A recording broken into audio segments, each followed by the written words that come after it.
मध्य प्रदेश की राज्यपाल श्रीमती आनंदीबेन पटेल जी, मध्य प्रदेश के मुख्यमंत्री श्रीमान शिवराज सिंह जी, केंद्रीय मंत्रिपरिषद के मेरे सहयोगी आर.के. सिंह जी, थावरचंद गहलोत जी, नरेंद्र सिंह तोमर जी, धर्मेंद्र प्रधान जी, प्रहलाद सिंह पटेल जी, मध्य प्रदेश मंत्रिमंडल के सदस्यगण, सांसद, विधायकगण और रीवा सहित पूरे मध्य प्रदेश के मेरे प्यारे भाइयों और बहनों, नमस्कार। आज रीवा ने वाकई इतिहास रच दिया है।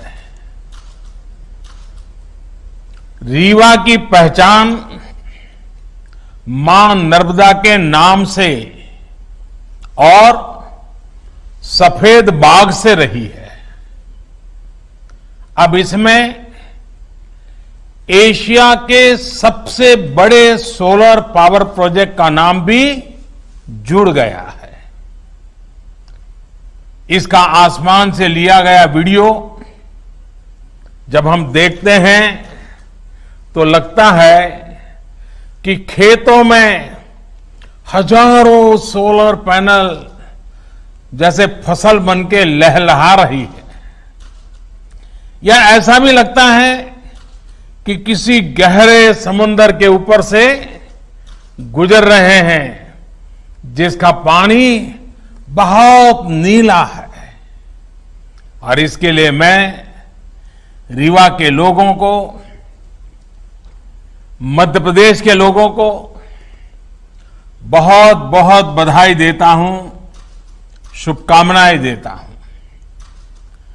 रीवा का ये सोलर प्लांट इस पूरे क्षेत्र को इस दशक में ऊर्जा का बहुत बड़ा केंद्र बनाने में मदद करेगा।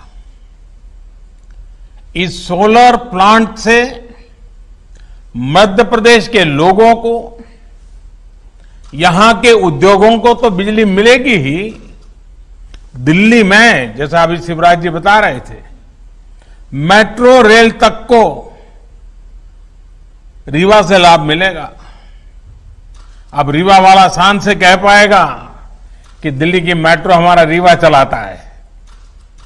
इसके अलावा रीवा की ही तरह शाजापुर, नीमच और छतरपुर में भी बड़े सोलर पावर प्लांट पर काम चल रहा है। ओमकारेश्वर डैम पर तो पानी में तैरता हुआ सोलर प्लांट, और मुझे पक्का भरोसा है कि आप जो योजना बना रहे हैं उसको पूरा करके रहोगे। ये तमाम प्रोजेक्ट जब तैयार हो जाएंगे तो मध्य प्रदेश निश्चित रूप से सस्ती और साफ सुथरी बिजली का हब बन जाएगा। इसका सबसे अधिक लाभ मध्य प्रदेश के गरीब, मध्यम वर्ग के परिवारों को होगा, किसानों को होगा, हमारे आदिवासी भाइयों बहनों को होगा। साथियों, हमारी परंपरा में, हमारी संस्कृति में, हमारे रोजमर्रा के जीवन में सूर्य उपासना का एक विशेष स्थान है। हमारे यहां कहा गया है, पुनातु मां तत्सवितुर्वरेण्यम, यानी जो उपासना के योग्य सूर्य देव हैं वो हमें पवित्र करे। पवित्रता की यही अनुभूति आज यहां रीवा में है, हर जगह पर हो रही है। सूर्य देव की इसी ऊर्जा को आज पूरा देश अनुभव कर रहा है। ये उन्हीं का आशीर्वाद है कि हम सोलर पावर के मामले में दुनिया के टॉप 5 देशों में पहुंच गए हैं। साथियों, सौर ऊर्जा आज की नहीं बल्कि 21वीं सदी की ऊर्जा जरूरतों का एक बड़ा माध्यम होने वाला है, क्योंकि सौर ऊर्जा श्योर है, प्योर है और सिक्योर है।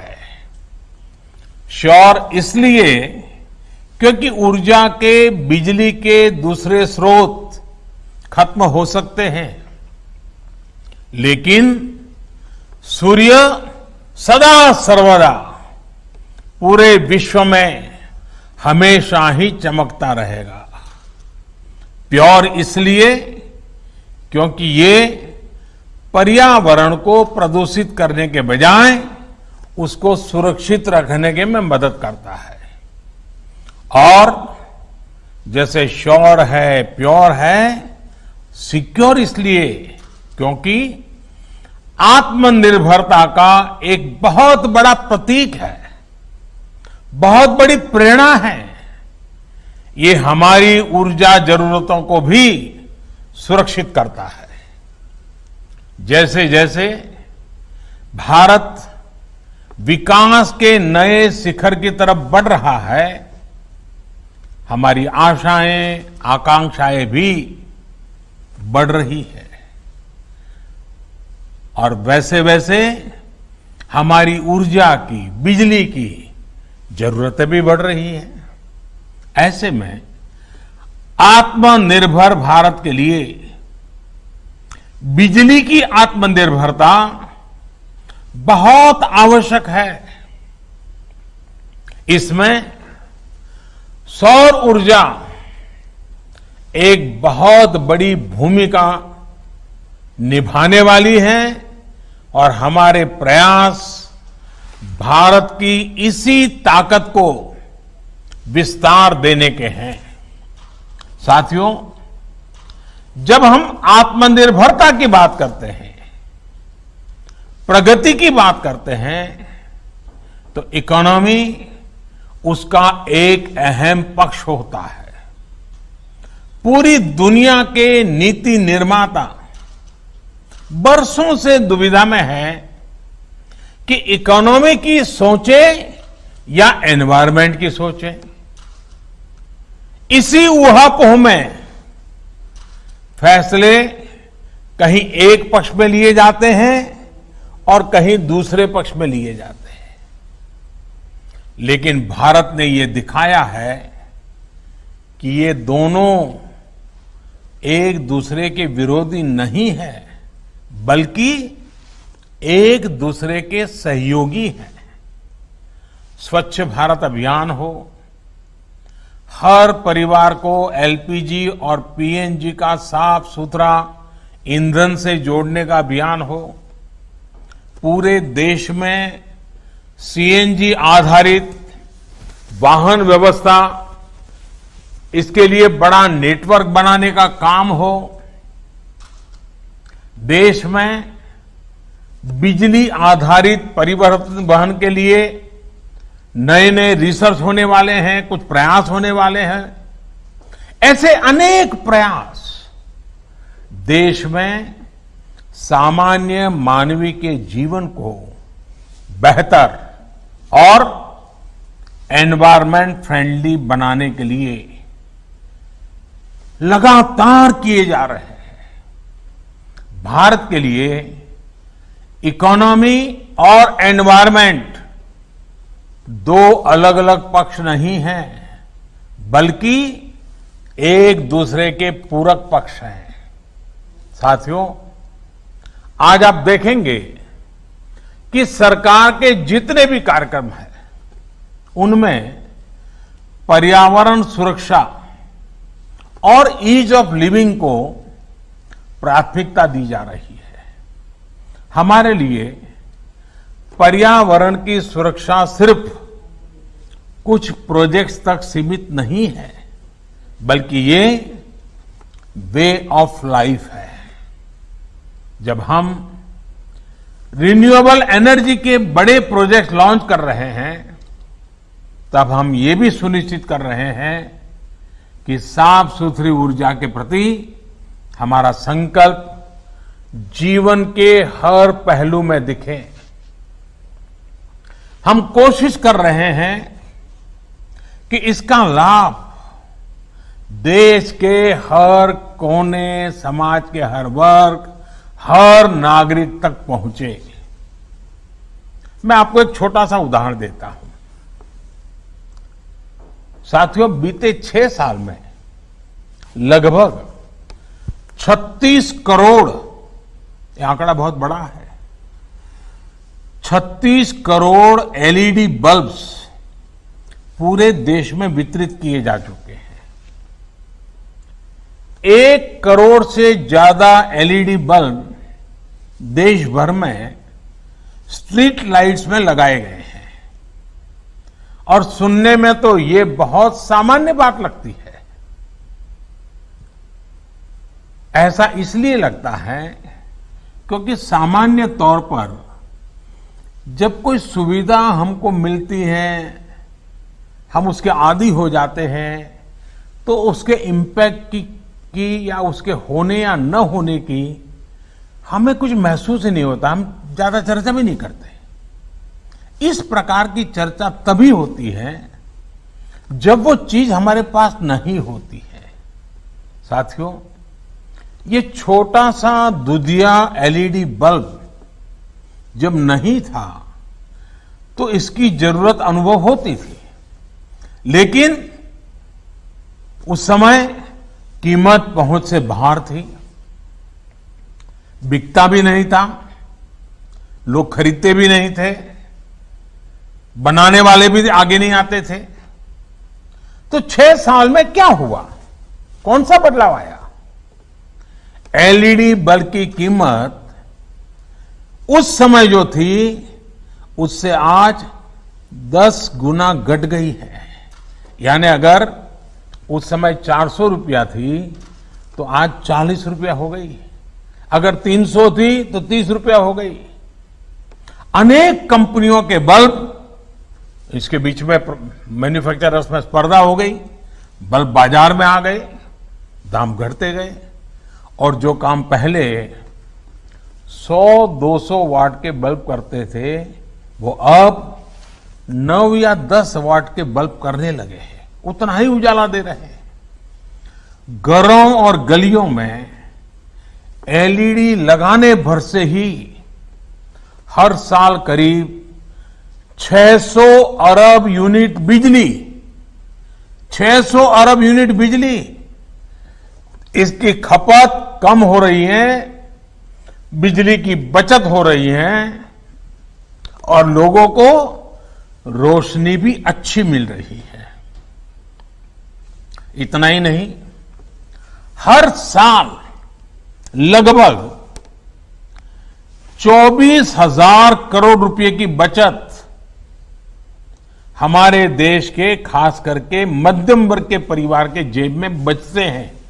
हर वर्ष 24,000 करोड़ रुपए। ये बचत छोटी नहीं है। मध्यम वर्ग, निम्न मध्यम वर्ग के जीवन में तो इसके कारण बहुत नई एक रोशनी पैदा हो जाती है। यानी एलईडी बल्ब से बिजली का बिल कम हुआ है। इसका एक और महत्वपूर्ण पहलू है, एलईडी बल्ब से करीब 4.5 करोड़ टन कम कार्बन डाइऑक्साइड पर्यावरण में जाने से रुक रही है। यानी प्रदूषण कम हो रहा है।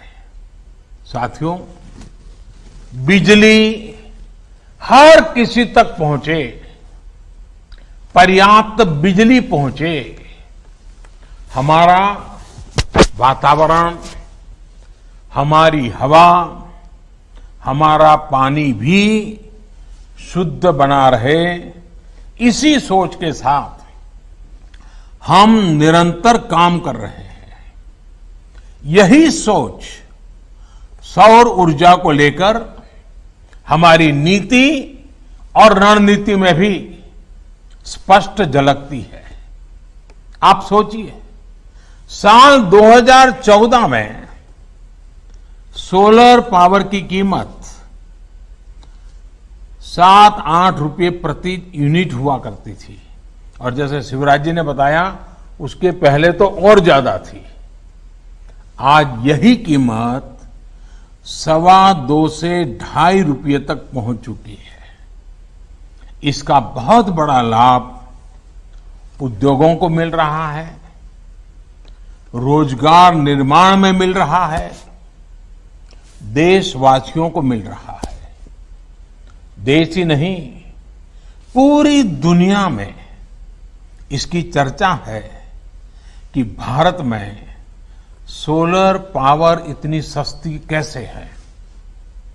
जिस तरह से भारत में सोलर पावर पर काम हो रहा है, ये चर्चा लगातार होने वाली है, चर्चा बढ़ने वाली है और लोग भारत से सीखने का प्रयास भी करने वाले हैं। ऐसे ही बड़े कदमों के कारण भारत को क्लीन एनर्जी का सबसे अट्रैक्टिव मार्केट माना जा रहा है। आज जब रिन्यूएबल एनर्जी की तरफ ट्रांजिशन को लेकर दुनिया में चर्चा होती है तो इसमें भारत को मॉडल के रूप में देखा जाता है। साथियों, दुनिया की, समग्र मानवता की भारत से इसी आशा, इसी अपेक्षा को देखते हुए हम पूरे विश्व को जोड़ने में जुटे हुए हैं। इसी सोच का परिणाम आईसा यानी इंटरनेशनल सोलर अलायंस, आईसा, इसका हमने निर्माण किया है। वन वर्ल्ड, वन सन, वन ग्रिड के पीछे की यही भावना है। ये सौर ऊर्जा के बेहतर उत्पादन और उपयोग को लेकर एक पूरी दुनिया को इकट्ठा करने का प्रयास है ताकि हमारी धरती के सामने खड़ा बड़ा संकट भी कम हो सके और छोटे से छोटे, गरीब से गरीब देश की बेहतर बिजली की जरूरतें भी पूरी हो सके।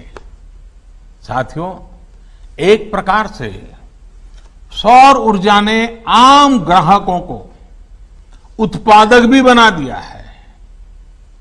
पूरी तरह से बिजली के बटन पर कंट्रोल सामान्य नागरिक को दे दिया है। बिजली पैदा करने वाले बाकी माध्यमों में सामान्य जन की भागीदारी ना के बराबर रहती है, लेकिन सौर ऊर्जा में तो चाहे घर की छत हो, दफ्तर या कारखाने की छत हो, कहीं पर भी थोड़ा स्पेस हो, इसमें सामान्य जन की अपनी आवश्यकता की बिजली पैदा वो कर सकता है और इसके लिए सरकार व्यापक प्रोत्साहन भी दे रही है, मदद भी कर रही है। बिजली उत्पादन में आत्मनिर्भरता के इस अभियान में अब हमारा किसान, हमारा अन्नदाता भी जुड़ रहा है। अन्नदाता ऊर्जादाता भी बन सकता है। साथियों, हमारा किसान आज इतना सक्षम है, इतना संसाधन संपन्न है कि आज वो एक नहीं, दो तरह के प्लांट से देश की मदद कर रहा है। एक प्लांट तो वो है जिनसे पारंपरिक खेती होती है और जो सदियों से करता आया है और हम सभी को अन्न मिलता है, भोजन मिलता है। किसान हमें भूखा नहीं रहने देता है, उसके लिए वो पसीना बहाता है।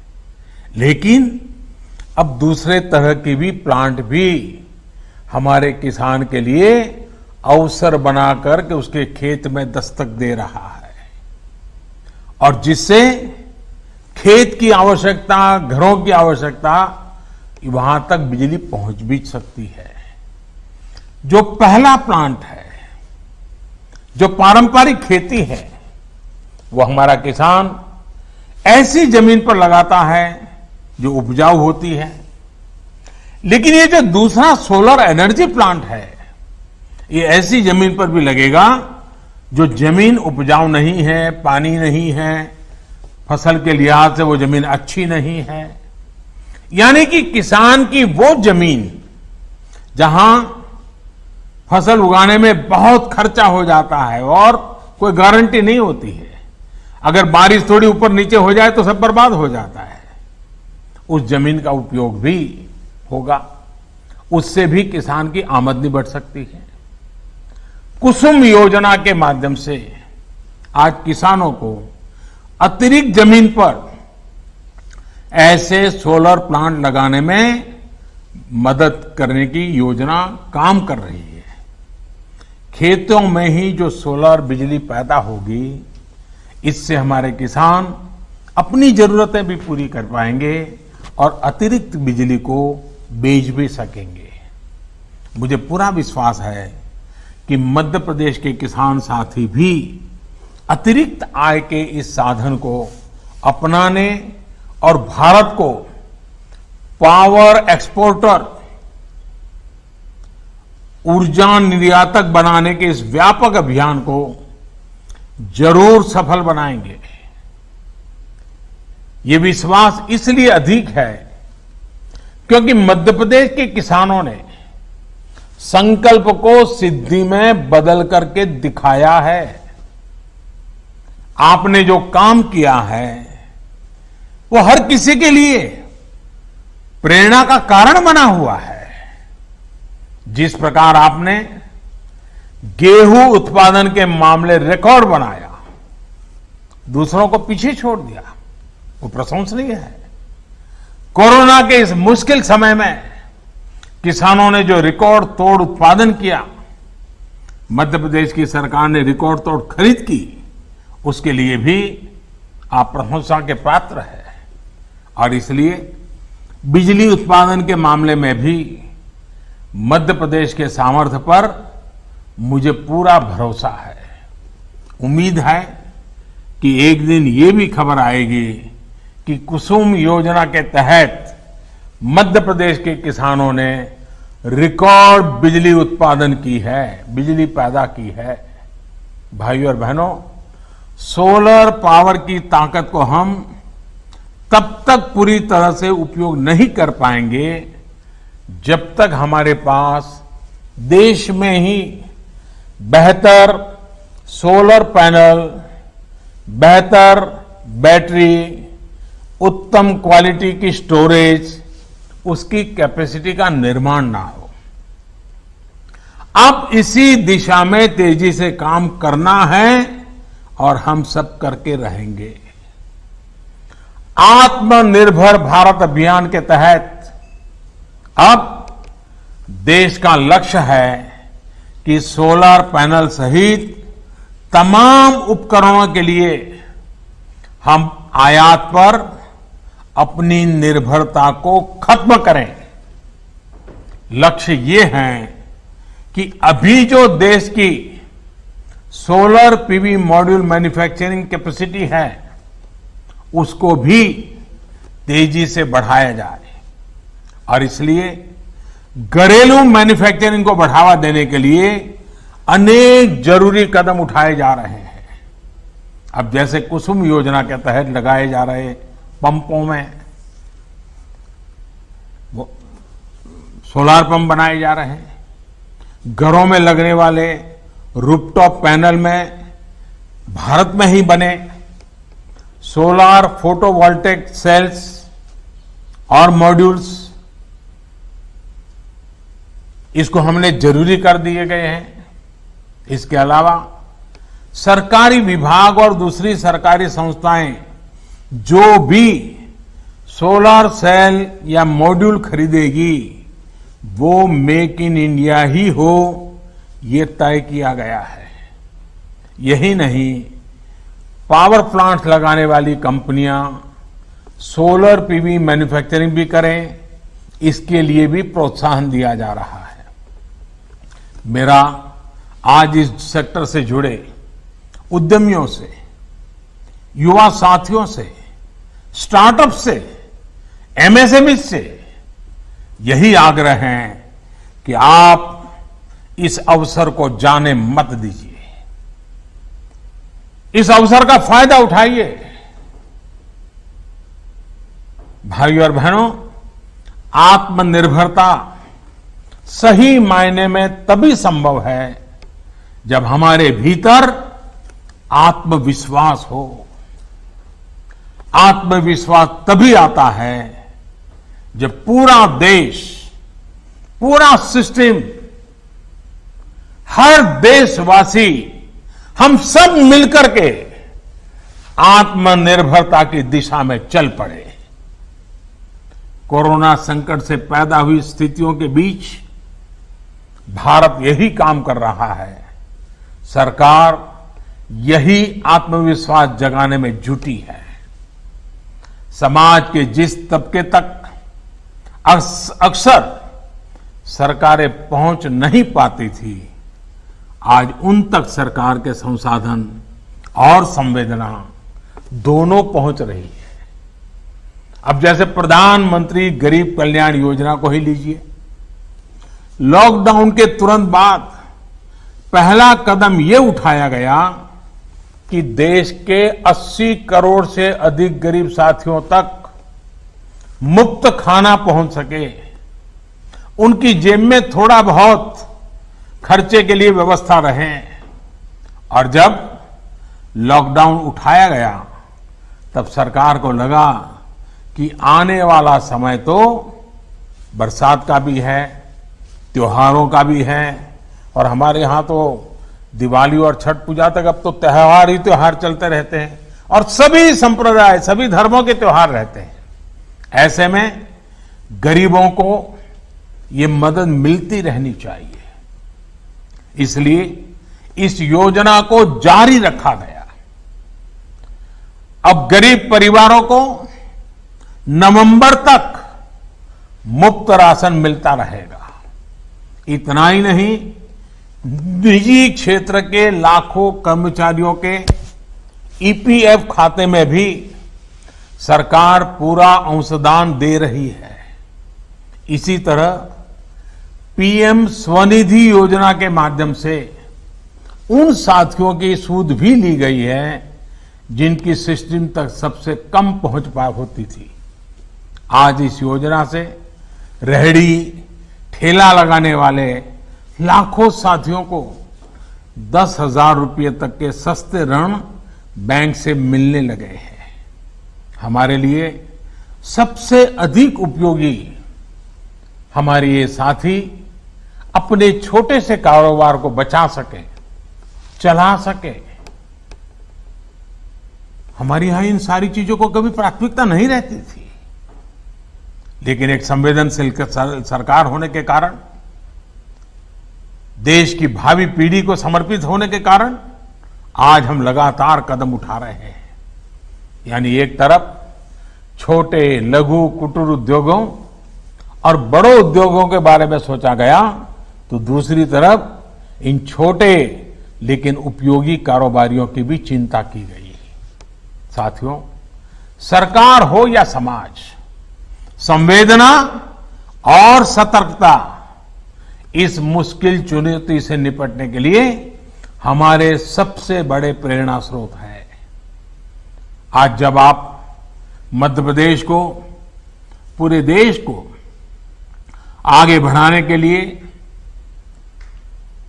रोजी रोटी भी कमाने के लिए घर से बाहर निकल रहे हैं, निकलना पड़ रहा है, तो अपनी एक और जिम्मेदारी भी हमेशा याद रखिए, और वो है, और मैं चाहूंगा कि जो बात मैं बताता हूं ये बाकी लोग भी बार बार बताते रहे, जहां भी है बताते रहे। 2 गज की दूरी, चेहरे पर मास्क, हाथ को 20 सेकंड तक साबुन से धुलना, कहीं पर भी थूकना नहीं, ये सारे नियमों का हमें हमेशा पालन करना है। आप भी बचेंगे, आपका परिवार भी बचेगा और आपके यार दोस्त साथी मित्र सहयोगी हर किसी की जिंदगी बचाने में आप बहुत बड़ी भूमिका अदा करेंगे। और इसलिए इन नए नियमों में, इस अनुशासन में कहीं पर भी कमी मत आने देना।